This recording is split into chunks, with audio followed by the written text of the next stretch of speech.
Amen bazalwane, angibonge lolu suku ukuthola leli thuba ukubana ngikhulume nge-Women's Month. Happy Women's Month, inyanga yomama. This shows how special mothers are. Wathinta abafazi, wathinta imbokodo. Wathinta abafazi, wathinta imbokodo. You strike a woman, you strike a stone.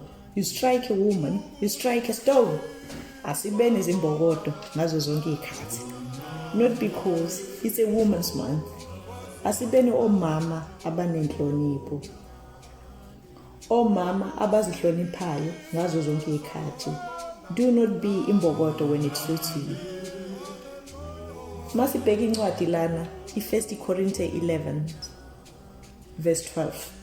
It's yona.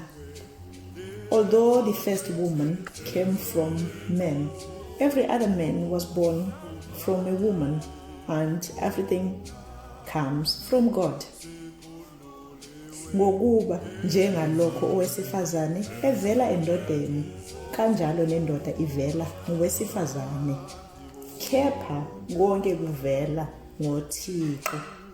Ngaphezu kwayo yonke into munye uThixo, owuyena owasibekayo kulomhlaba, owuyena oyaziyo ngathi, owuyena oyazi imfihlo zethu thina esingazazi. Amen bazalwane. Uma ngibheka kuyo le verse kuvela kimi ukuthi umama uyena okhulelwayo for 9 months aze ayithole lengane, ayikhulise lengane, ayinakekele, ayiphe uthando lwakhe lonke, ngoba lengane iphuma kuye, i-part of yena.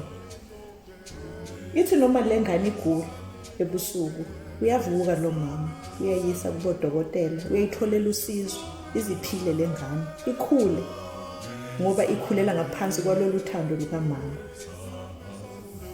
Siyambona futhi lo mama uyavuka ebusuku, uyathandaza. Uthandaza ngoba uthandazela ikusasa lalengane. Uthandaza ngoba ufuna ukuthi i-future lengane ibenhle. Akathandazi ngoba kukhona okubi empilweni, cha. Uthandaza ngoba athandazela i-future. Acele izulu ukuba likhulise lengane. Ithi-ke masikhulile lengane uvela izibusiso. Ithi-ke lengane ngoba yonke into ibukeke kahle ebomini bayo bonke, ikhohlwe ngonina. Hence, behind every great man there is a woman. Masikhuluma ngembokodo, ngisho umama oba yinsika yomuzi.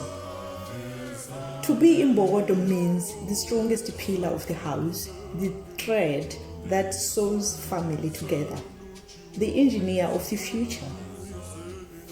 Ngithi kubo bonke omama kulomhlaba jikelele, thank you for being the woman you are. I could not imagine the world without you, Zimbokodo. I am wishing you a very happy Women's Day. Ngiyabonga bomama.